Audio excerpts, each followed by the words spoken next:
No, say the whole J-A-R-E-D, word Jared. It's so interesting how we You're just say saying that what Beryl other people. Next to Jared. B-E-R-Y-L. Start focusing on myself. If you hear of any weaknesses that I need to jot down, just We let already me know. talked about you. Well, it'd be helpful if I was in the room. Could I have that video? To Yeah. Roll it back, roll it back. $5,000. So that was a lot of, so that was a lot of foundational, like that was a lot of foundational stuff and background and context. Now, we're literally gonna. We're gonna start knocking out. Now we're the gonna knock biocodes. out, what are these 5 biocodes? We're not on that yet. Oh, Ashley. Yeah. Ah, okay. Yeah, we should wait for her, because otherwise we'll have to track So back. one of the things we want you Oh, to there she do is. is tonight to read through it word by word, because we're not going to go through it word by word. But we're going to, yeah, just, I mean. Over the it's- weekend, it's- I mean, over the weekend. Yeah, over the weekend, because I forgot we're coming back Monday. But there's only 10 cards, and they're all like big writing with pictures. Pictures and big writing, it Pictures won't and take big long. writing, there's 10 cards, and there's nothing to it. It's so effortless. Okay. You know, it's really doable. So every biocode has 2 cards now. So this is how simple we made it. The same thing that you saw on that first card, a goal and a new perspective, which you just heard already, and then there's a 3-step process. The awareness, because we can't change what we don't see, right? The adjust is the new way of thinking, change the way we see it, and then the action step to try to change the behavior, to start aspiring to get better at that. That's every single card is set up, formatted exactly the same. Then there'll be some metaphor or picture, what keeps you stuck, what prevents us from being able to do this, and just some kind of either a chart or some lesson that we'll go through of how do you understand it at a deeper level. That's it. There's 2 cards for each biocode, and there's only 5 biocodes, guys. So it shouldn't be all that hard. So grab yourself a glass of wine. Trudy, you got this. There you go, Trudy, man. you You got got it. this, man. Okay. And you know, that whole adjust thing, change, you have to shift the way you see something or think first before you likely can take a more empowered Yeah. action. And that's like that Einstein quote, when you change the way you see things, the things you see begin to change. That's that notion about that Yeah. adjust thought. So, okay, good. Okay, so we're going to start with did. biocode 1. And remember, everything we say, you're kind of going to be like those bobbleheads. You're going to go, yeah, that makes sense. That's good. And your heads will be nodding like this. But to put it into play, it looks so simple, and it's not. You know, easy said, harder done.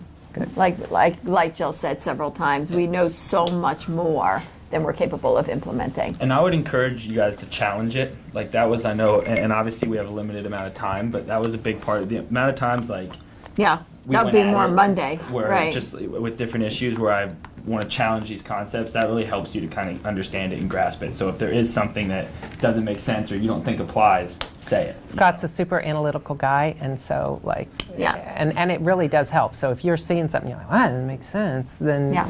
we'll do that with you So- now and over the next I'll argue. Monday. We can just argue about it for the next 3 Yeah. hours if you want to. He likes to do that. So too. the truth is, so each of these biocodes are the same color as that initial card. So biocode 1 is yellow, biocode 2 is red. You know, see, it's all very systematically done. So we're going to run you through. Scott, you want to run through biocode 1? Sure. Path Builders, by the way, totally wrote the book on the color coordination. So they get it. It's so important. It's important for learning, for branding, for all of it, right? So biocode 1, obviously it's the picture of the little stick figure there in the circle. It's insider codes and it's all about self-empowerment. So the goal here is to train your focus to see all problems as instruments for personal growth. The new perspective, and you guys have heard this, it's all about you. You're responsible for your life. You're powerless to change anyone other than yourself. So really simply put, to me, you know, biocode 1 is the ability to train your focus to find your problems and bring the attention back to yourself, and then to see that problem as an opportunity for growth. So the metaphor that she always uses is a windshield wiper, and when we can first have that awareness and recognize that we're in a problem, figuring out where our windshield wiper is pointing and bringing it back to center, back to yourself, and seeing yourself within the problem as opposed to seeing just the problem. Because the object of biocode 1 is to learn how to, again, that's something we have to practice doing, to get functional and let life adjust to you. Instead of adjusting to the dysfunctional behaviors of others, we're going to get functional and let life come to us. We're not going to go down there anymore. But that's a skill set. So there's a 3-step process. You know, Jill, you want to? Awareness, we said they're all the same. So awareness is first to identify the to identify your focal point when you're in a challenging situation. So first step of awareness is, oh, this is a challenging situation, like pause, I'm in like this stormy thing. Is my focal point over there? Somebody has to do, say, get it, change, fix something, do something different for me to be okay. You know, if my focus is over there, then let me bring it back to me. So that's all this is. It's always your turn. It's always your turn. Right or You wrong. always get to decide what you're going to do in a situation, no matter why the situation happened or who caused it to happen or what it is. So, so the adjustments bring the focus back to yourself, regardless of who's right or wrong. And then the action is very simple. It's just practice staying in your power, regardless of the situation. It's practice holding the thought that you get to stay powerful and you get to stay functional even when the crazies all around you are not doing it. So that's it. It's simple. It's a very simple practice, but you got to practice because when you start doing it, you'll notice how hard it is. Yeah. See, think about this metaphor. If you're, again, we'll go back to Miami, and if you're holding an umbrella to protect you from the sun, and it's a beautiful day, and everybody's playing and laughing, and we're all having a good time, how hard is it going to be to hold that umbrella? Not so hard, right? But if the winds start coming and it starts pulling your umbrella away from you, what would you have to do? Readjust. You'd have to pull it back. And when you did that, you know what would happen to this biceps muscle? You'd pull it back and it would get a little stronger. So the next time those winds come, it'll be easier to pull it back, easier to pull back. So eventually you're in the storm and you're holding on like this. You don't even feel like, oh, is it drizzling out here? Okay, so the idea of the windshield wiper is we're trying to keep the focus on our conduct. This is about conduct, your conduct, how you show up in any situation. That's your responsibility. So we want to keep the focus and separate ourselves from problems and other people because you are separate and distinct from that situation. Anyone could act or respond however they want, but we have to decide who we are in it. So how could I bring the focus back to me, create separation, stay in my power, and if I don't stay in my power, which will happen at the beginning a lot, notice what happened. Did my attention go on her? If it did, bring it back to me before I deal with that situation. Am I the windshield wiper in this Yep, scenario? that's This is the wiper. windshield wiper, Okay. just going like that, or the umbrella, it's either the same, and just bring it back to you. So Goes looking over at here, the- bring it back to you. So look at the umbrella, what keeps you stuck is thinking the solution's outside of yourself. So that'll be your clue. As soon as you find yourself going, he should have, they should have, it should, like as soon as the solution to your problem sits somewhere other than you, that's your clue. Wait, I need to bring it back to me. So Right. that will keep you stuck. And what will keep you stuck also is being caught in the winds of a problem and not noticing that you are actually got hooked. in the storm. You're already down the road. Yeah, Yeah. So it's kind of the art of not taking things personally. Yeah, we'll talk about we'll that. talk about that. That comes in Biocode 4 more, but we'll talk about that. You're ahead of your game, Beryl, as usual. Put yourself on the Good job. Well, So, Think about it like stress is all around you, and instead of getting hooked into that scene, you're going to be able to step away from it, create some space from that to look at it objectively and come at it and say, how do I want to approach this crazy, chaotic situation right now? It's your behavior as you go into any difficult situation. Think about it like that. so the last card is just it's a tip sheet to help you know when we say bring the focus back to you, well, okay, how do I do that? What does that even mean? So this is how you do that. During stormy situations, ask yourself, am I in control right now or am I swept into the storm? That's one way to bring it back.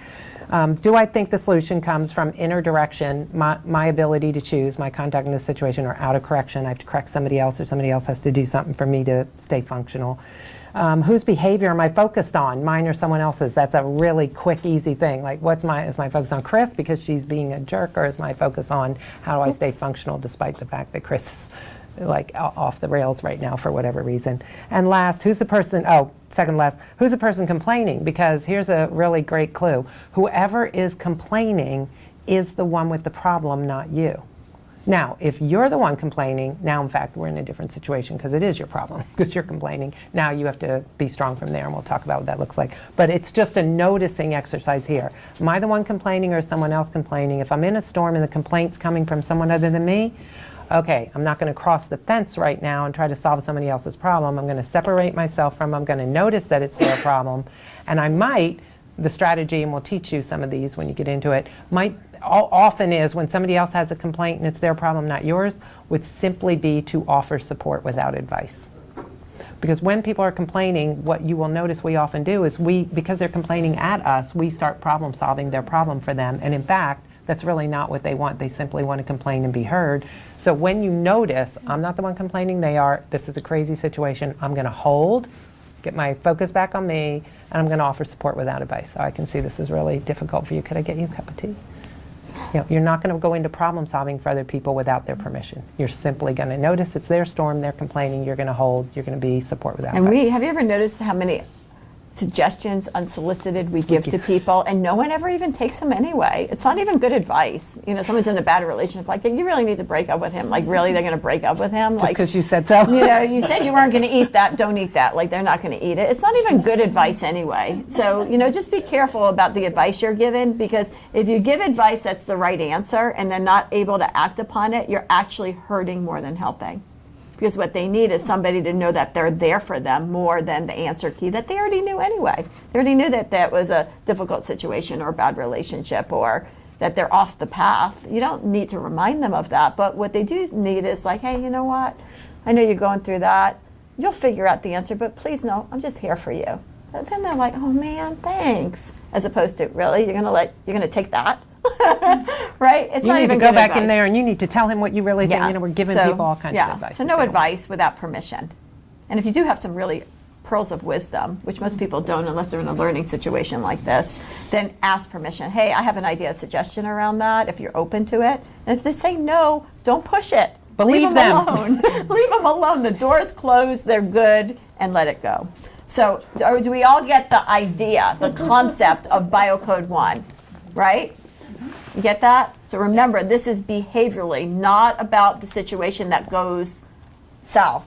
It's about how you create space between you and other people and that situation to get stable, to decide how you want to enter into it. So in order to do that, you got to say, I'm the only one in the gym, and everybody could be not working out, or you need to do the curls more, and you need to do the legs more. Leave everybody alone. Just do the next right thing. If it's management stuff, then you have to have that conversation. But it's behaviorally, how you go about that conversation when somebody's not acting or performing properly is a different subject. Does that make sense? Does this make sense where, again, Can I go all the way back to the goal? Because I'm Yep. hearing you and I'm grabbing things like it's noticing others' problems, it's staying centered, it's stepping away from the problem, which all seems like less than the goal of seeing the problem as an instrument for personal growth. Yeah. I just haven't heard that as we've talked more about the seeing where you are and centering yourself. That just seems, that seems, what we've been talking about in the manifestation of it seems simpler than the extension of seeing the problem. But the growth comes from bringing the attention back to yourself and seeing yourself as separate from that. That's where your personal growth comes from, meaning I'm not part of your problem. So you come into the flailing and acting crazy. My personal strength is going to come from me being able to step away from that and stay stable. That's where I flex my muscles, separating myself from that and say, like, how could I decide how I want to have an effective conversation regardless of the crazy around Yeah, me? I totally get that. That seems completely in line with what all the examples you've given, but it still seems short of also then looking at the problem. Yeah, well, here's as why, an because instrument. this is an overarching concept that touches all 5 biocodes. So you're now taking it just into biocode 1. Okay. So let me give you an example, right? So when we say like problems or stressors that push against you, oftentimes something will happen. The pain point that will light up will be, you know, biocode 3 or biocode 1, but that's just the point of entry, that the door the problem came in. Then biocoding your way out of that, or seeing that whole situation as your opportunity to grow, is going to be, okay, I noticed the problem, biocode 3, I hit the pause button, I stepped away, I got to separate myself from the problem, which is biocode 1, and see myself as distinct and different. And then my work's going to become in biocode 2, and again, you don't even know biocode 2 yet. So that overarching message all that you got connect. over here, revisit that after you see how all 5 biocodes work. Does that make sense what I'm Probably saying? have to read Yeah. the book after. Yeah, yeah. So stay with it, hold the thought, and then if we get further along, Helene, and it doesn't connect for you, then we'll revisit the Yeah. question. Yeah. Okay? Okay, so let's do biocode 2. Good. So biocode 2 is your inner workout. And the idea is to practice your inner workout to build your weaker emotional muscles, right? So we believe that your weaker emotional muscles are strengths in disguise when exercised properly. This is the lemon notion, like what comes out of you when you're squeezed is what lives within you, so how do you strengthen that? So that's this idea. So we're going to skip right over to this card right over here, because when this is our new scale of measuring emotions. So we came into the world with this viewpoint of emotions being positive and negative, right? And we say things like, well, if I could only stop worrying, then I'm going to feel good again. If I could only stop getting frustrated, then I'm going to be okay with dealing with this. If I could only stop doubting myself, then I'll walk into a meeting feeling good about myself. And we see it as two separate categories. For the sake of biocoding, we're not going to see it that way. We're going to see it as one continual system of positive emotions. So here's the analogy. You come into the world with all the muscles in your body, right? You're not missing any, and you have what you have. So let's just say that all the emotions in your body are positive. So let's say your confidence muscle is like your biceps muscle. And when you work that biceps muscle or that confidence muscle, it feels strong and it functions very, very effectively, right? But if I strain that muscle, which I hope I don't, and that biceps muscle gets weak, it feels completely different. It functions completely different, and I don't call it a different name. I just say my biceps muscle is weak right now. Well, when our confidence muscle gets weak, instead of saying I have a weakness of confidence, I need to build that muscle up again, we change the word. We change the word to the opposite word of doubt. So what we're going to do is we're going to see the negative words that we're used to labeling our emotions with as information only. And what it's telling us is our true muscle is in a weakened condition, and we can use a little exercise right now. So basically, doubt means a weakness in confidence. Frustration means a weakness in your patience muscle. That gives us a productive way of exercising our emotions. So instead of trying to get rid of something which we believe doesn't really exist, we're strengthening something that does. Does that make sense? So this dual labeling system, honestly, the only place it exists is with emotions, because everywhere else it's one system of strengths and weaknesses. Like if you ever when we had those 35 millimeter cameras, when we used to take pictures, right? And what would we do? We would take the film over to Eckerd's, at least we did in Miami. Yes, we did. Right? Yes, we did. Eckerd's. And they would take the negative, right? And what would they do? They would develop it. On that negative, it's not something different than the picture. It's just the same picture in a diminished form. One and the same, it's just diminished. We believe that the negative emotions are just a diminished form of the positive emotion. It's just a weakened form of it. Does that make sense? Mm-hmm. If you have a current that's coming through here, and it's a positive current, you plug in your lamp and we're good to go. But if it's a negative current, it means there's just a weakness in that current. It's not a schmurrent. It's not something separate than that, right? The negative space in this cup, right? What's there? Nothing. If you want to change anything, either you're going to drink what is, or you're going to add to it. The only way of changing anything is working on what is. Think of this as your positive emotions, and think of this space as information telling you what's in your cup. Does that make sense? Mm-hmm. So with that being said, to simplify it, we're going to see this confidence muscle, when it's in its strongest condition, it feels and functions so wonderfully. And when it's in its weakest condition, what we label as doubt really means our confidence muscle is really weak right now. We could use a little exercise, and we're going to start to get productive with building up emotions. Now, if you notice, it's always the exact opposite word. So we made a handy dandy chart with the most common emotion, so you could actually find your emotion very quickly. So this is the indicator light, the pain point, like frustration, and that means practice patience. If it's overwhelm, practice calm. If it's doubt, practice confidence. So you'll notice that your pain points are probably the same 2 or 3 ones over and over and over again. Because You'll we all find have dominant weaknesses. Right, we all have a dominant weakness. So it's going to be easy. Just pick any of them when you start doing this. And honestly, you don't even have to get the word right, and it's still going to work when you start exercising this. So let's go through the process of what it takes to do this exercise. Do you want to do that, Jill, the awareness? Yeah, and then we'll go back and talk about these words because people always have questions like, well, what's that mean? That doesn't feel like an opposite to me, so we'll get back to that. But the exercise, back to the awareness, adjust, action. So the awareness practice is to go fishing for your weaker thoughts, to catch your story and label it with one word emotion to describe how it makes you feel. So have you ever noticed when you feel anything that doesn't feel good? You know, you're worried, you're frustrated, you're judging people, your expectations weren't met. Always there's a story in your head that precipitated that emotion, right? Because so often, right, there's something, you don't just decide to start worrying, like a thought comes into your head and then you worry. So when you notice, but what you're gonna feel is the weaker emotion. You're not gonna necessarily know the story. So that's why you have to notice the weaker emotion, give it one word of how it makes you feel, frustrated, whatever, pissed off, angry, whatever it makes you feel. Give it one word. I feel frustrated, worried, I feel doubtful right now. I feel one word. Find the exact opposite word and practice that. So literally, driving in traffic's a great example, right? That's why we say it. When you're driving in traffic and you got to get somewhere and then suddenly you're in bumper to bumper and you're sitting there and you feel it. Like your awareness now is, oh, it doesn't feel good. I've got the story in your head is I'm going to be late or I have to get home or I'm super tired. It makes me feel frustrated. So it makes you feel how?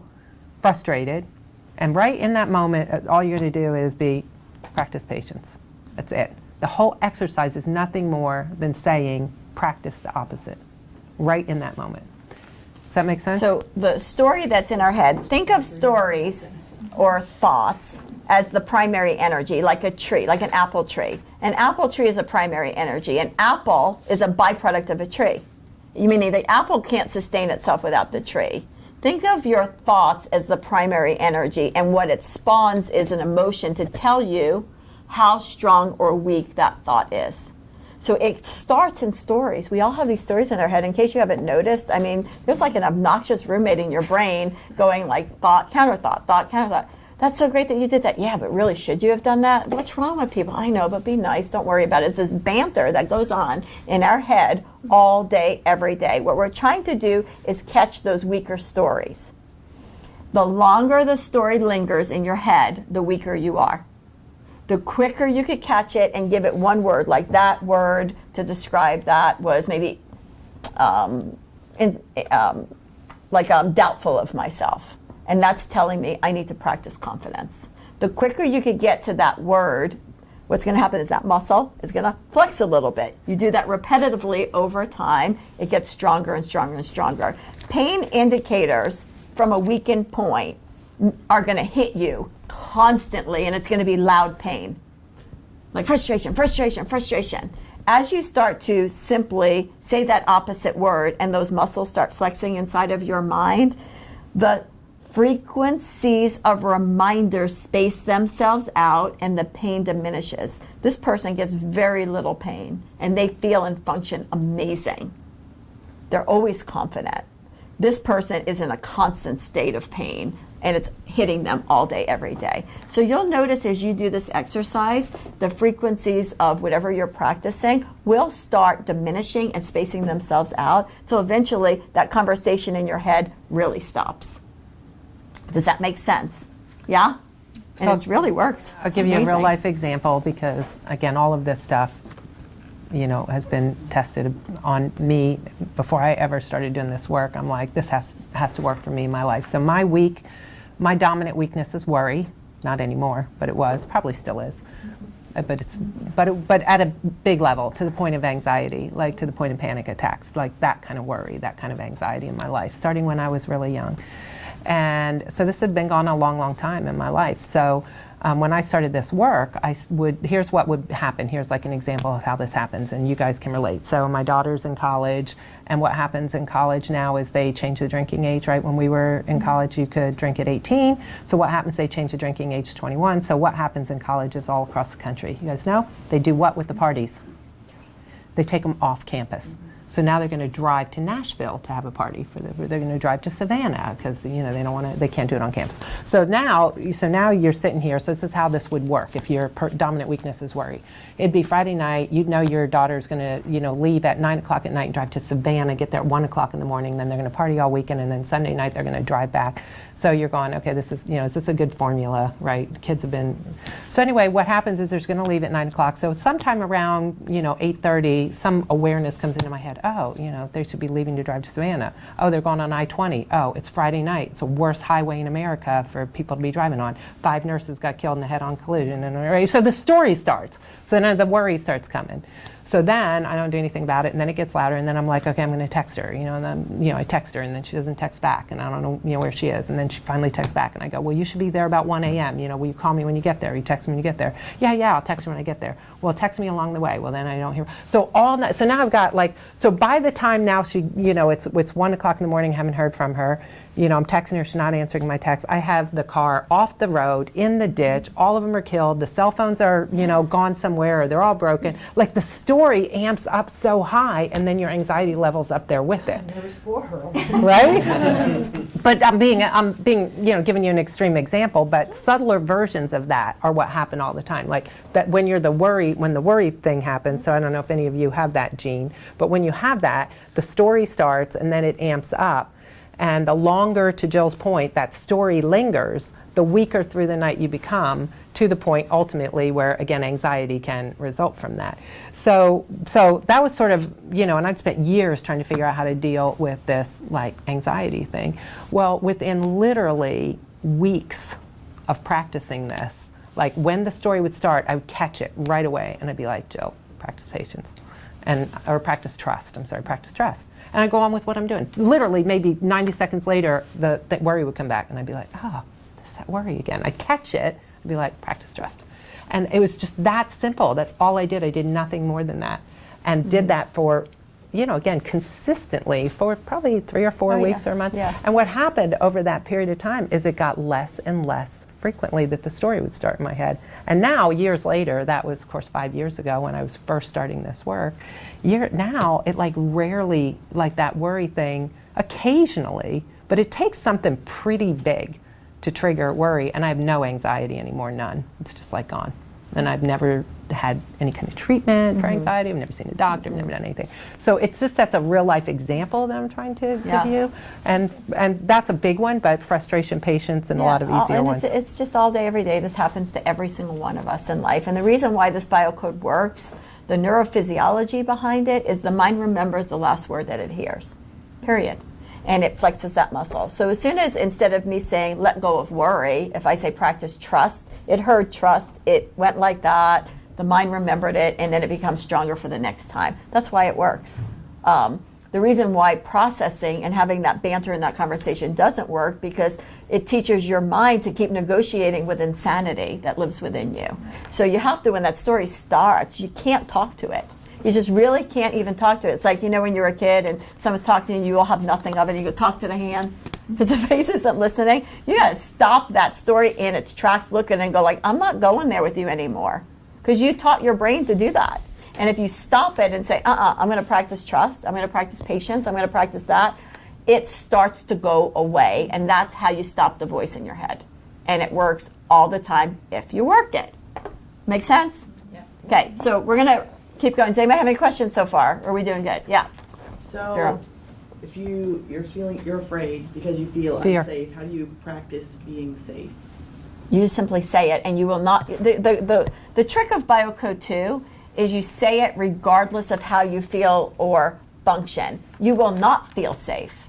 You will not feel trustworthy, but you say it anyway, and it starts to build that capacity up over time. You won't feel, you're going to feel like you're just faking it, and you are, but you're exercising that part of you. Because I think that's where the weights metaphor kind of lands for me, because if I know my legs aren't that strong, and I go in and I squat and I work out and I squat for an entire day, I don't walk out of there with all of a sudden now my legs are strong. But you still squat because you know if I do this over time, I'm going to build up my leg strength. It's kind of the same in the moment here. Like there's times where I've been sitting in my car. A big one for me has always been expectations. Like I'll hold these expectations of myself. Like I'm the guy that's never late to a workout or a practice. And then I get in my car and I see my GPS has me 5 minutes late and I'll kill myself the entire car ride there. Like I can't believe I'm going to be the late guy. And then I show up and nobody cares. Right? So it's like, why did I just have to have a terrible car ride? So I've started catching myself in that expectation of myself, I can't be late, and I'll sit there in the car and I'll say, just practice observation, I'm gonna be late, it is what it is, like practice observation, and you feel a little weird at first, but if you learn to trust it the same way you trust weights in a gym, over time, that muscle builds, and now I get in the car and I'm gonna be late, and all right, I'm gonna be late, I'm gonna get there with a smile and we'll be fine, you know, and that's kind of the same concept there for me. And I think something else worth pointing out, the two that we've learned right now are the two that are all about you. And so I think they speak to each other. They all speak to each other and interact with each other. But 1 and 2 in particular, you know, when you're sitting by yourself and you're anxious or something's throwing you off, that's really when I go straight to 1 and 2. Like first, forget about practice, forget about everything outside of this car, focus on myself right now. Identify how I'm feeling and just practice that emotion. And just that simple little thing is life-changing if you commit to it and start doing it. And over time, the same way you do with going to a gym and seeing yourself build muscles, you'll see yourself build stronger muscles in the stronger words category as opposed to the weaker words. Like if I start working my triceps right now, I'm not going to feel like a champion triceps person. I'm still going to look like my grandmother's bat wings. You get that? But if I do it repetitively over time, eventually I start looking and go like, whoa, like, wow, that's not like flying in the wind as much as it used to. It's a repetition over time, and you have to do it from the point of pain. That means if you get that pain and you are that fearful, it means you really have a weakness in feeling safe in life and having to navigate whatever that might be.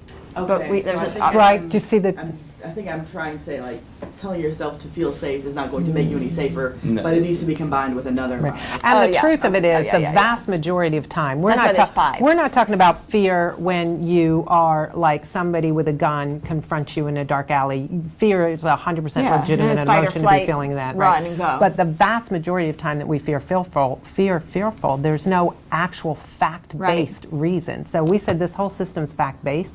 So in that moment when you like feel fearful, you're going to look at the facts, right, which are you're fine, and you say practice safety. And if you're a fearful person, like say you say something in a meeting and you go like, why did I just say that? And I'm sitting next to Helene and now, oh my God, maybe she's judging me right now. Like, no, like, you know, you create that story. No, but you wouldn't. But if you think about what goes on in meetings, people say something and then 5.5 seconds they're like, if I could just take those words back. And then they go into this fear thing like, oh God, what if I'm gonna lose my job? Why did I say that? What if people think I'm an idiot? Like, you know, we create these stories in our head around it. That's what we're talking about. We're not talking about if you're held up at gunpoint. You know, then you have all reason to be fearful. But we're talking about everyday moments in real life Can Oh, you situations. overdo biocode too? Because I'm listening to you and I'm kind of getting this, Yeah. Somebody who's smoked a lot of pot feeling around nothing, Well, I'll tell you the story of where this, you know, Lee's just gonna Well- walk around going, practice this, practice that, practice this. well, I'll tell you a story of Biocode 2, where a lot of the roots of this came from. So when my kids were little, and I'm born a very patient person, and I was raised by, you know, my dad, he was a maniac, he was crazy, he was tempered, he was nuts, and he was also wonderful because he was 19 when my parents got married, and they, you know, they were fun, and he was also nuts. So anyway, he had a temper beyond temper. So anyway, fast forward, I still kind of was like the Mother Teresa of the world, very patient, just that person, very positive, save the world, vegan. I'm all that model of a person. Well, anyway, I married Danny. I have 2 kids. I'm trying to put my kids to bed, and they're not listening. And all of a sudden that rumble starts inside, like, kids, why don't you go to bed? Like, why aren't you listening? And I would lose it, like to the point of losing it and saying, like, get to bed already. And night after night, they weren't listening. And I would get so frustrated, so frustrated. And then I would think, like, why did I just say that? They're just kids. Like, this is really crazy that I'm doing this.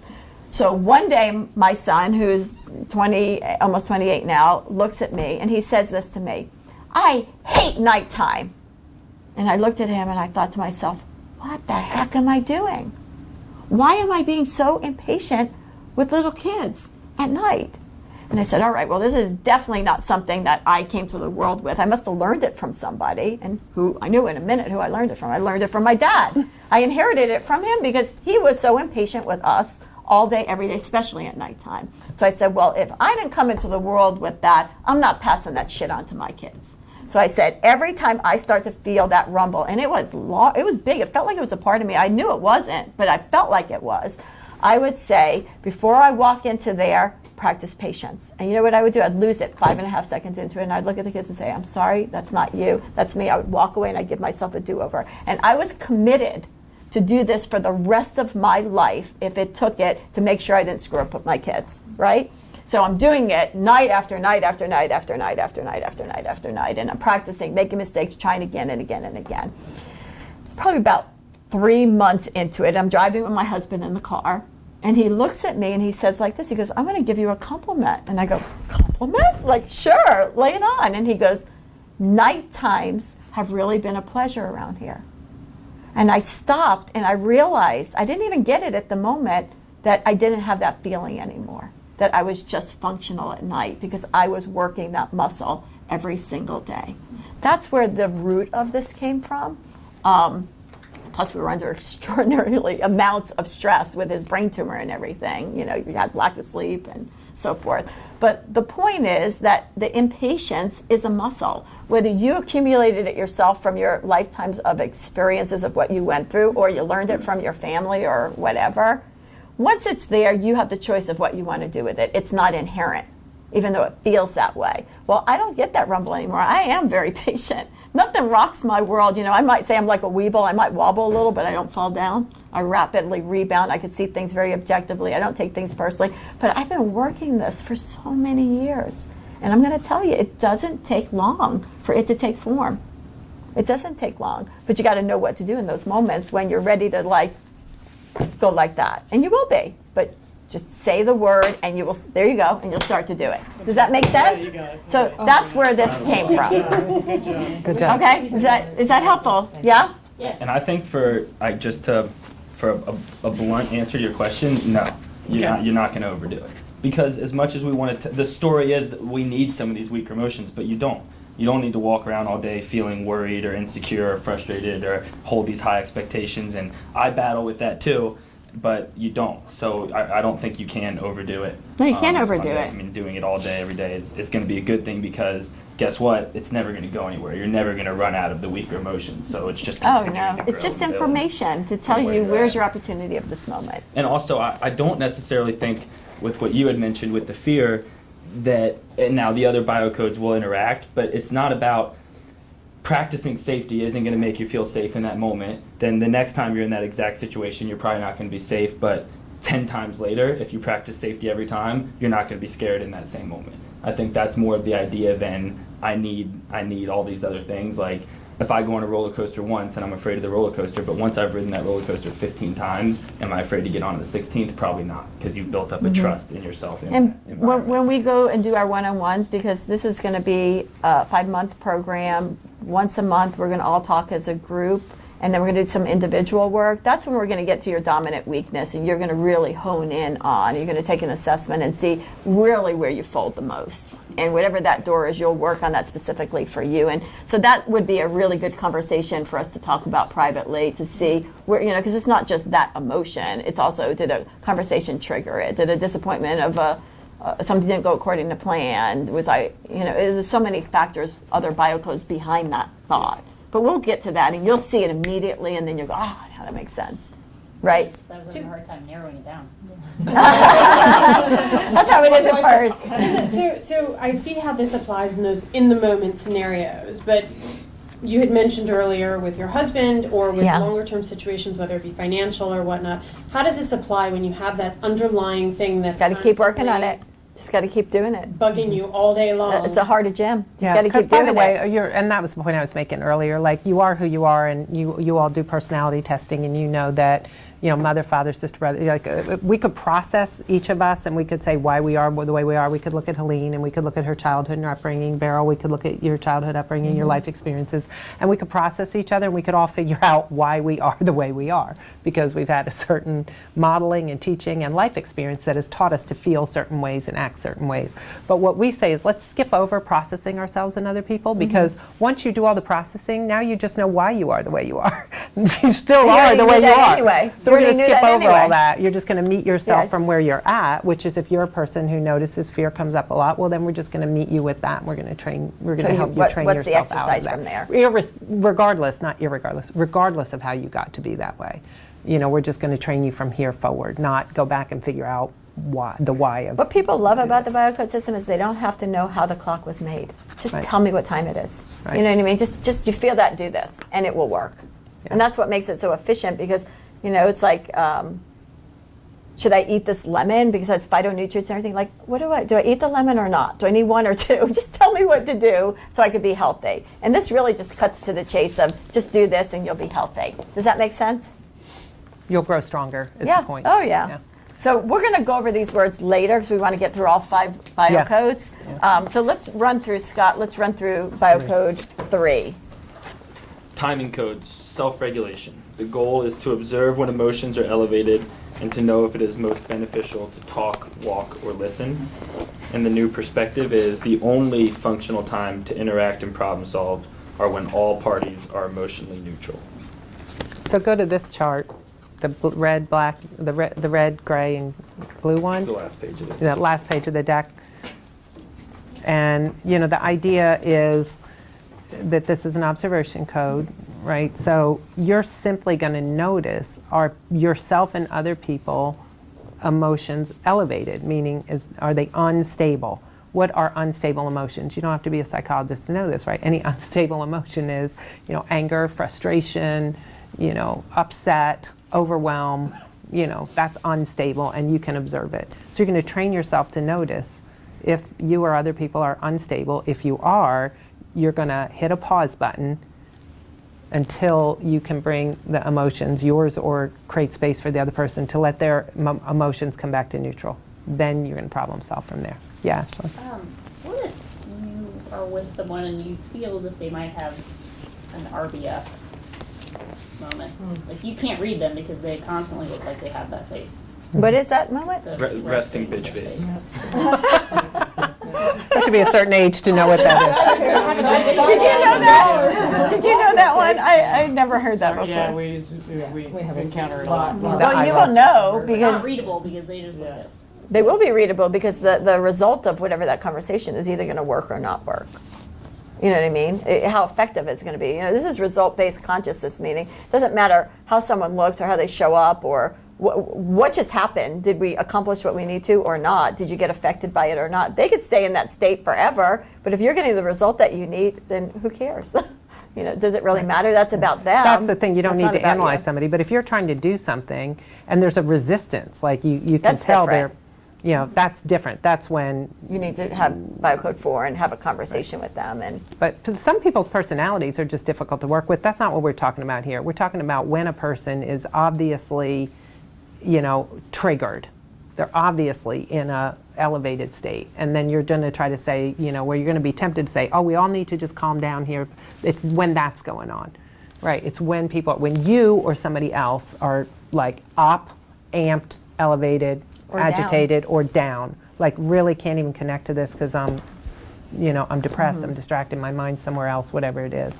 So that's where you're going to use biocode. So look at these two as unstable, the red and the blue, right? And when something is unstable, it's almost like a weakened immune system. If somebody had a cold and, you went to hug them, they would go like, no, right? Don't hug me, I have a cold. You protect them, or they protect you from that. Why? Because we don't want to cause harm. But do we do that with emotions? No. We run right into people when they're, when it's an unstable situation, and you're not listening to me, and that's not what I said, and don't walk away from me. It's like sneezing all over them and knowing that you're doing it. It's really not the right time to have the conversation. Emotions, when they're stable, could be very soft and quiet and delicate, or it could be really amped up and excited to be here and all that, but it's still stable.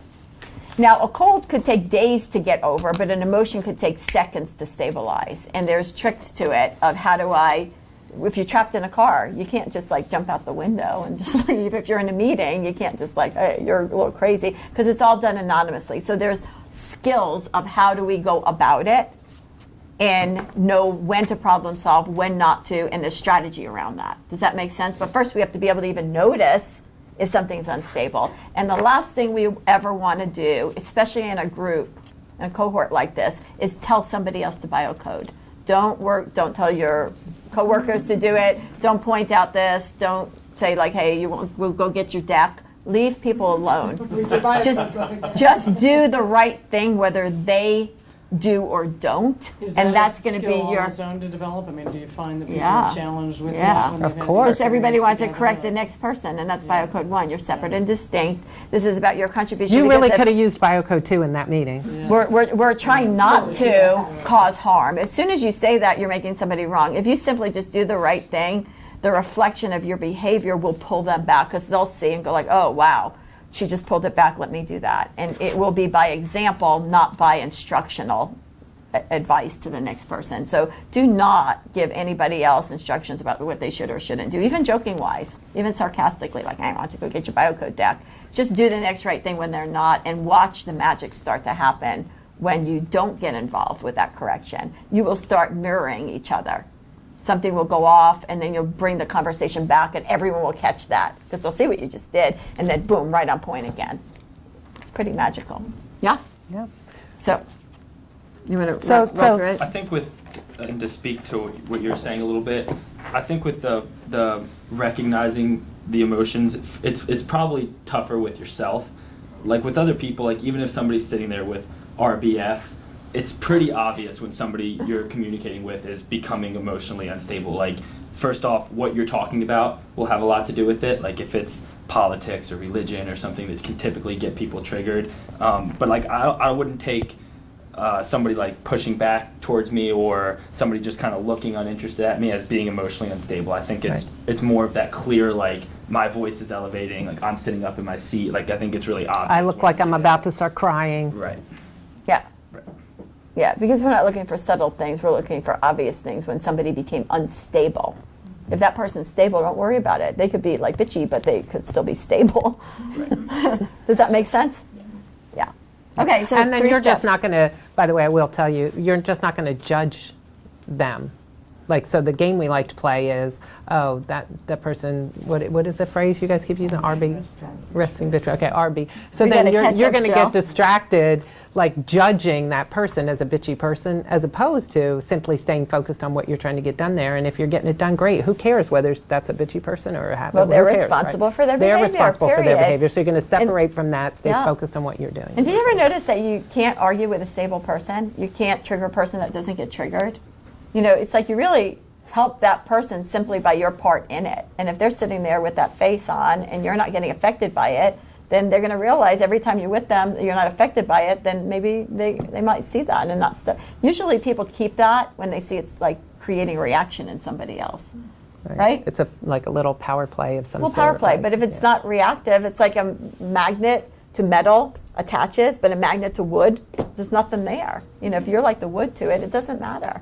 You're just simply having the conversation, treating it neutrally, and carrying on to your next thing without taking it with you. And then you kind of leave them with their stuff, which is very helpful because then they could Work it out. see that. Yeah? So there's a 3-step process. Again, it's always the same: awareness, adjust, and action. You want to roll through that? Sure. The awareness, the same as all of them. Observe when you're in an unstable or stormy situation. We could do that, right? The adjustment of Biocode 3 is pause. Where is the storm coming from? You, someone else, or both? So that's that moment of identifying, am I emotionally unstable? Are they emotionally unstable, or are we both? And then step 3 is the action. If it's you, if you recognize that you're the one who's emotionally unstable, then you'll calmly move away from others or refrain from speaking until you stabilize yourself. If it's others, if somebody else is talking at you or getting elevated, then you'll kindly redirect yourself away from them or listen supportively without trying to solve the problem. And so you want to practice impulse control by delaying your direct interactions until everyone's emotions are neutral. But you don't say, I'm walking away from you. because you're emotionally unstable. We don't talk about other people's behaviors. We simply do the action, and they don't know that we're doing that. Because as soon as you say, like, listen, you better calm down, I'm not having this conversation until you calm down, me calm down, you calm down. Now we're talking about correcting behaviors. Feeding the fire. We don't want to do that. We simply want to notice that's going on. Then we figure out Biocode 5, like, wait, I'll be right back, I go to the bathroom. By the time you come back, it's going to be a completely different conversation because you created space again in So between. not even, I'm not sure this is the best time for us to have this conversation. No, you're just going to act upon it, or you're going to say, like, oh, I have a meeting, which is Biocode 5. Could we circle back to this later today? You're going to do it effectively, always talking about where you're going, not where you're going away from. Because if you say what you're going away from, you're making that person wrong. Well, you're weak, you're an emotional mess right now, so why don't we just circle back when you're stable? We don't need to do it that way. We could simply find another reason of why we need to circle back. And when you come back, I promise you, they'll be stable and it'll be a completely different conversation. It's really magical because we're not causing any pain. What also happens in that situation is if you walk away without making other people wrong, you train people how to treat you. You train people that if they want to problem solve with you and have your best thoughts on something, they need to be stable to have Right. that conversation with you, because if they become unstable, you're going to exit stage right? And they'll notice So all of a over sudden, time, they're going to notice that, whether they do Yeah. consciously or unconsciously. Helene's but only there when I'm calm, and all of a sudden she always has a meeting. Like, then they get very quickly that if they want to have a conversation with you, it's going to be done in that way. And there's deeper skills to this. Right. This You is guys, we're just giving you this at touching the the highest surface. level. But I will Yeah. tell you, and there's situations in my life where I've had to practice that over weeks with a person, because that person, the situation caused them to be like highly unstable for weeks due to a big deal, right?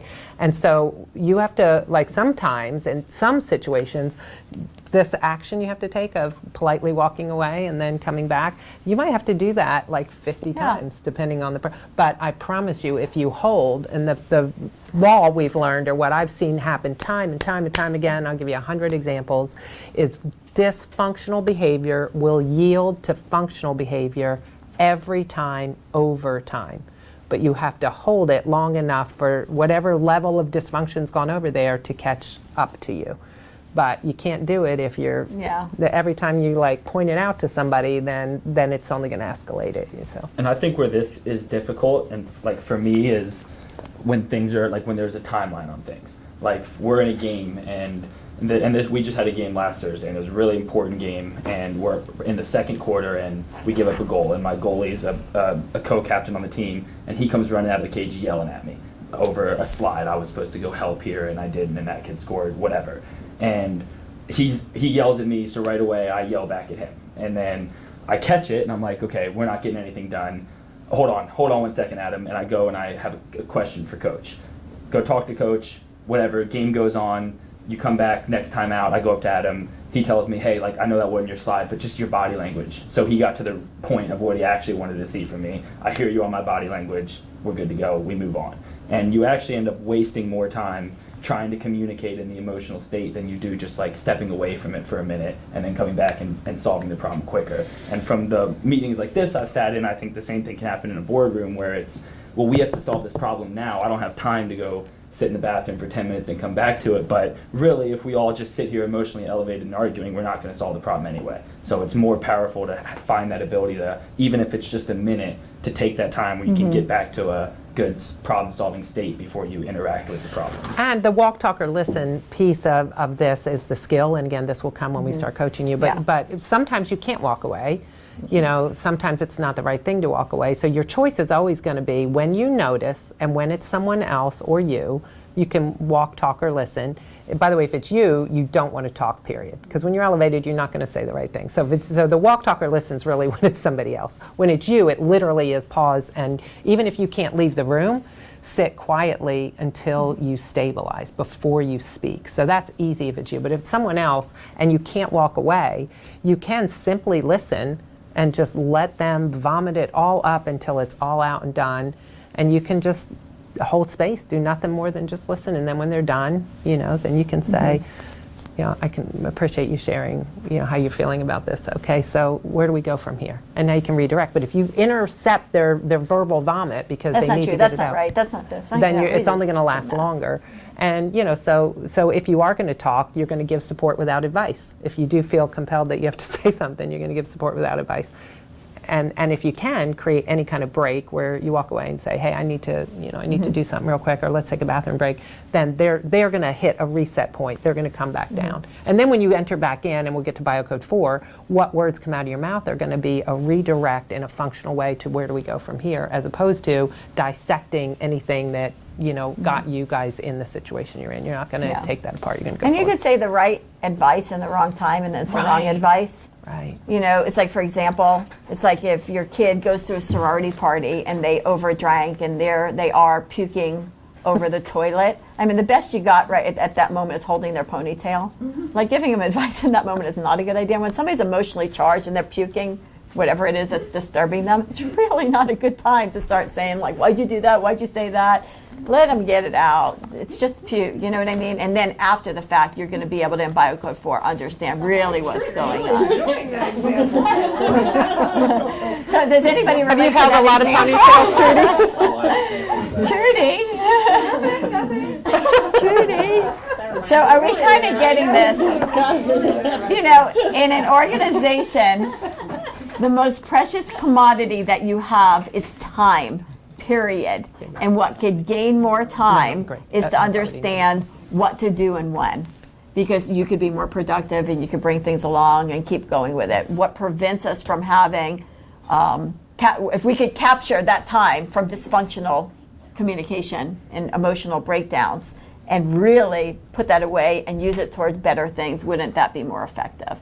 Biocode 3 really, really, really gives us space to see what are we going to be effective with and what should I do at that time and when will it work and when will it not work. And when you understand how to do that, it's going to change everything. And when we do, again, when we start doing scenarios and real life things, you'll actually see, stories and examples of how this works. Yeah. Again, this is just high level. We're not supposed to be masters at this. We're just running through it. Then we're going to tomorrow really start problem solving and use it as a Not tool. tomorrow, Jill. I mean, I keep tomorrow. I keep forgetting that it's Friday because usually we do it 2 days in a row. So what keeps us stuck? What keeps us stuck? So, right, feeding the fire. Right? Feeding the fire, trying to problem solve when emotions are elevated, and again, noticing that we just got hijacked. So we have to be able to, when you see that you're observing the situation, hit that pause button because you have to have space to decide, do I need to get out of here and center myself? Are they a little out of whack right now? Is everybody, so I could see what's going on and know what to do. Okay? So yeah. are we done Biocode 3? Or were you going to say more about that? That's Okay, it. good. I was going to get to Biocode 4. Well, I think we can't because it's 4:10, or we Yeah, can we can start do it. 4. Do you want to do 4? Yeah, okay. let's do But 4. I want to it's Friday afternoon. I want to be sensitive. I want to get us all out of here on time. We'll be out at 4:30. Okay, so let's do Biocode 4. Our goal was to get to Biocode 3 today, so we're already exceeding it. We're crushing it, guys. So now, this is a hard one because the whole idea of Biocode 4 is to have functional communication regardless of the weaker words of others, without taking, like you said, Beryl, anything personally or making anyone wrong. So we believe when things don't go according to plan, we never really learned how to communicate what we want. We communicate what we don't want. Like, I don't want you to say that. I don't want you to talk to me that way. I don't want you to this. And it's kind of like if you go to the sandwich shop and you say to the server, they go like, what do you want? And you go like, well, I don't want the turkey sandwich. They'd look at you like, what? Well, I don't want the onion soup. That's so dumb, putting bread in soup. Like, really, who thought of that? It's like we are so used to complaining or talking about what we don't want when things don't go according to plan. And we don't know how to say what we want. So we say that there's an ask behind the dysfunctional words. That person's trying to say what they want, but they never got the skill set to do it. So Biocode 4 is going to help us go past the dysfunctional words, leap over it, and to find out what they're really trying to say. We're going to translate it in our mind, and we're going to speak to it as if they said it functionally the first time. So there are 3 prefixes that help us to do that. So when somebody says something, a conversation starts to feel challenging. Rule number 1, don't take it personally where the words come from, they belong to. And it means that person in that moment has a handicap in communicating. They're not mean or arrogant, they're weak. They never learned how to ask for what they want. So that means there's 3 prefixes we're going to use. They're trying to say something like this: I want, I'd like, or I'd prefer. We're going to translate it and speak to it like that. So for example, if I looked at you and I said, like, you didn't get me that report on time, it looks like I'm talking about Helene, doesn't it? Because I'm pointing at her, I have her picture, I have arrows in it, and it's like, you didn't get me that report on time. Rule number 1, where did the words come from? Me or you? You didn't give me that report on time. Who said it? You. Okay, I want you immediately to return to sender. It's not about you, don't take it personally. It means me, Jill Kahn, has an inability to ask for what I want right now, right? So it's not what I want from Helene. She's got to get out of that picture right now. It's what do I want? If I said, you didn't get me that report on time, what I'm really trying to say, had I had my handy dandy translator manual when I was a kid, I'm trying to say, I need that report on time. If I said it that way the first time, hey, listen, I really need to get these reports on time, she would answer it completely different. She'd say, all right, well, let's sit together and put together a plan to make sure we get this on time. If I said, you didn't get me that report on time, what do you mean I didn't get you that report on time? This email said it didn't have to get into, we're going to prove, protect, justify, and defend. If we could leap over it, the mess, and not listen to the weaker words at face value, and hear what that intention is behind the mess, what they're really trying to say, we're going to have very quickly effective conversation. So we're just touching on this. Monday, got it right this time, we'll go into this in more depth, but we're going to learn that other people, when they say it wrong, the words are going to come in weak. And remember that Rumpelstiltskin thing with the spinning wheel, and they would take the straw and they would spin it to gold? You guys are going to be the spinning wheels. The words are going to come in weak. You're going to spin it around and you're going to put it out better than it came in. We're going to elevate conversation simply by hearing it differently. They're going to say it wrong, we're going to hear it right. So if I say, listen, you're not spending enough time with me, it has nothing to do with you, it has to do with me. I'm trying to say I want to spend more time with you. If I said it that way, you'd say like, oh, Jill, I want to spend more time with you too. Let's get out our calendars. You're going to speak to it as if I said it functionally. So we're going to translate it. Is this starting to make sense? It's a process, and you're going to learn how to do it, but it really, really, really, really works. Okay? Is this? Yeah, we'll give you lots more of examples. Oh, a of lot this. more of That one's examples. a little near and dear to our heart because we teach using iLanguage. Oh, yeah. Social conversations. Yeah, Yeah. that'll But come I to you. guess what's different is the use of the verbs. And I guess my question is. What's different is this is only when, like, somebody's Challenge. complaining, challenge. Again, all of this works only when The conversation feels challenging. When- Is it only UI dynamic, or are there other expressions that people don't effortlessly communicate when you need to give them the benefit of the doubt? I mean, does everything get? No, there's others examples. Yeah, and one of my favorite examples, and we do this quick, and I do think we need to wrap up We because will. we need We'll to do wrap up next now. steps and stuff. And 4 is a big biocode, and we need to spend Yeah, more it's time on it. huge, So we don't yeah. want to try to do this now. But here's a simple example to answer your question. So my husband and I are politically not aligned, as Helene knows all too well, because her husband and her and my husband and I have had dinner before, and it's quite abundant how we're not politically aligned. So we know we're not, and so that's part 1. Part 2 is Sunday mornings I love. I like to put smooth jazz music on. I like to make my tea. I like to make breakfast. I love calm Sunday mornings. Right, I know, believe me, they're already on at my house. So I love Sunday mornings. So this is couple years ago now. Sunday morning, I'm down there, I'm in my zone, I'm loving Sunday morning. My husband comes in and he starts dropping presidential jokes. You know who the president was at the time. They're like really mean-spirited, not nice jokes, And I'm just angry now, because I'm like, here he goes, and he starts off with these jokes. And so the talk bubble on top of my head is like, if you're so pissed off about it, why don't you run for office and do something different? So this is the talk track, right? So now I'm worked up, I'm agitated. I go in the bathroom, I call her, and I'm like, all right, I know this is biocode 4 because I was doing fine until he walked in the room, and now I'm pissed off. So how, because of something he said. So she goes, well, what was he asking for? Like, he wasn't asking for crap. He was just bitching about the, so I'm having this, she goes, no. So what about the government does he not like? And I'm like, well, he doesn't like the fact that they take all of our tax dollars. And she goes, well, yeah, do you like that? And I'm like, well, no, I don't like that. And she goes, so what he's telling a joke, but what he's really asking for is a functional government that doesn't spend his tax dollars, right? And I'm like, yeah. And she goes, So isn't that a good thing? I'm like, yeah. And she goes, so when he came in and told the joke, you could have just said, you know, honey, I wish the government didn't take all our tax dollars either. Do you want pecan pancakes or do you want blueberry pancakes? Like, it could have ended that easily.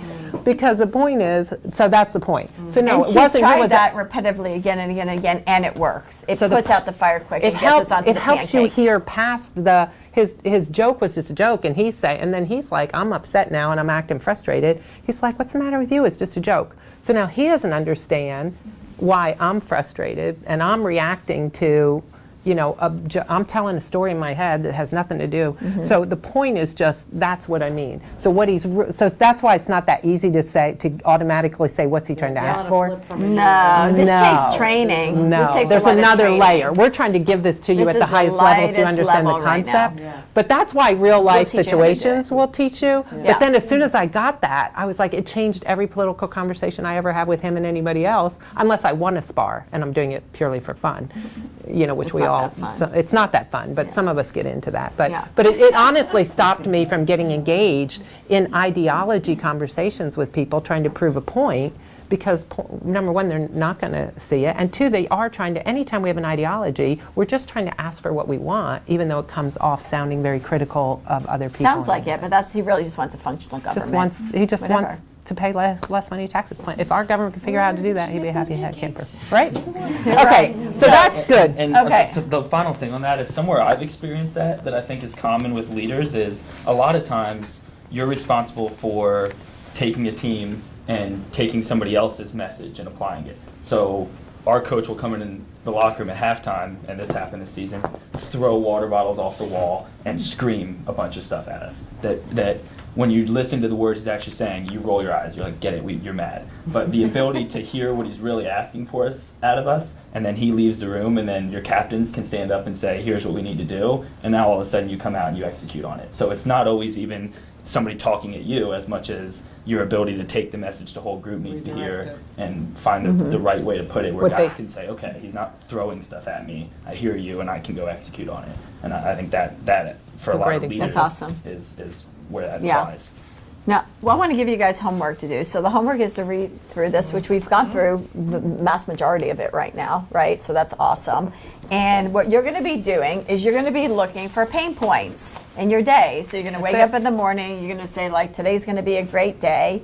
And any point that disturbs you, regardless of whether you disturb yourself or somebody disturbs you, all I want you to do is like a pin hitting you. I want you to try to catch it if you can. Say, like, oh my God, that's a biocoding moment. Good for me, I caught one. Don't think about, like, what do I do with that? What don't I do with it? I just want you to start to notice how many points in a single day start lighting up in your day. Like a paper cut. Like a paper cut. And we wonder why at the end of the day we're all tired and drained and so forth. So every time we're just going to catch only the pain points. It could be a dot, like your eyes roll, anything. A moment either feels good, like Jill says, or it doesn't. A dot or a lot. Just start catching them. If you feel ambitious at that point, once you caught it, try Biocode 1 and just say to yourself, now that just stung me right there, where was my focus? On my behavior or somebody else's? If it's somebody else's, just bring it back. That's it. That's all I want you to do over the weekend. Does that make sense? If you make a mistake while you're doing this, and you will make millions of mistakes while you're doing this. You're going to miss millions of points. There's no processing. There's no I should have caught it. There's no why didn't I get that. As soon as the awareness comes in, all you say is I look forward to catching the next one, like going fishing. If the whole school of fish went by, we're not going after it. We're saying there's no talking about what we didn't do. If you catch one, that's great. If you catch a million, that's great. If you miss a billion, it does not relate to biocoding. Does that make sense? And you get as many do-overs as you need. Unlimited. Okay? And that's it. That's going to be your homework. And then Monday we'll Monday have we're some of going to those really stories, apply and then it. we'll And bring your finish. stories, bring your challenges, throw it at it, and let's just see how it works. Because one biocode win in itself is worthless. Because if you say, like, I got to stop that story in my head, right? But I stay frustrated because that disappointment was there, or I got to stay emotionally neutral, but that person's a real pain in the ass. Like, they all work collectively together. That's why it works. One within itself is really worthless. So if somebody's working on emotional stability, but they still walk away with that story, what did it really sell for? Nothing, right? So we that's wanna where it's use a it as system, a system. as opposed to. Make sense?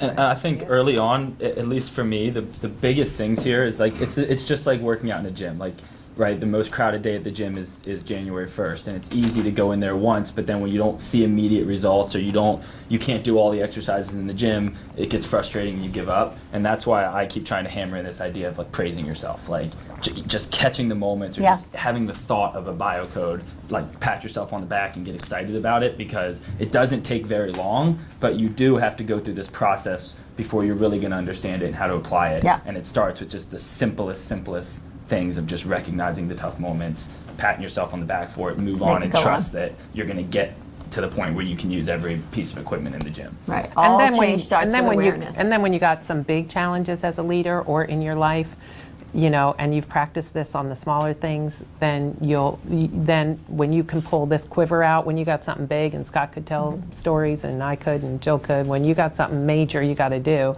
and you can pull back into this skill set, and you know how to apply it in those situations, it's money in your life to move your life forward and not absolutely. get stuck. And memorize this card. It shouldn't be that hard. By now we probably have it memorized, but just memorize it in any way you want to see it. And you could even make it, like Scott said, your screensaver on your phone, because you want to be able to consciously look at it every morning and say, remember to biocode. That's the hardest part, to remember to do it. Because you don't want to randomly, haphazardly do it. You want to do it as a discipline, right? Like you wake up in the morning, you go, remember to eat healthy today. You don't want to just like, well, was I going to or wasn't I? You want to really set the tone that this is something that I'm incorporating in my day. So you have to see it first thing in the morning. I want to remember to do this. Good job, guys. Hey, Thank you. Yay, so proud of y'all. 4:23. You're out of here with 7 minutes to spare. Have a And great an extra Friday. biocode was done. And when your You guys are weekend, champions, and when your Olympians. when your weekend's going great, don't do anything. Just That's keep right. doing whatever you're doing. Have another glass of wine. But when it's right. off the rails, just notice that and just get curious. it and get excited. Say, Curious. "Ooh, I caught Get one." curious about it, and then we'll start unpacking it, and then we'll see what you can learn about yourselves, and Oh, yeah. it'll be fun. It'll be really Promise to fun. be Okay, Good, you good. guys did great. So proud of y'all. Thank you. We see you Monday afternoon. Yes. Tucker, we never did. Oh, Did we not Tucker! introduce This is Tucker? Tucker Wells, who has been biocoding for years and years and years. Tucker is a biocoding how did we not- ninja, and we should have He introduced is a him. biocoding So, ninja. and he's kind enough to come do this. from you, my Yeah, coworker we're- speaking. I don't want to interpret what they were really saying, which is probably all. Actually, it could be a really good training tool for Helene too, now that I'm thinking about it. What you know. Video, we might be able to make it into a training tool for you too. Yeah, we have a new employee. She told me already about it, yeah. Yeah, and I talked to her. Yeah, I talked to her that we'll definitely catch her up. Yeah, Oh, most definitely. They did great. yeah, really good. They went through a Chapter lot. 4 and 5 is such an easy biocode to understand, so we'll be able to do that really quickly. Oh, yeah. They could probably read Can I it. bring this? You can help me. Yes, we do Put them in the middle of the tons. table. We do tons. patience You is. cannot imagine how many biocoding stories and practices are about family and kids in particular. Well, he So. has a speech delay, Yeah. and so his behavior has been impacted because he's so frustrated that he can't talk.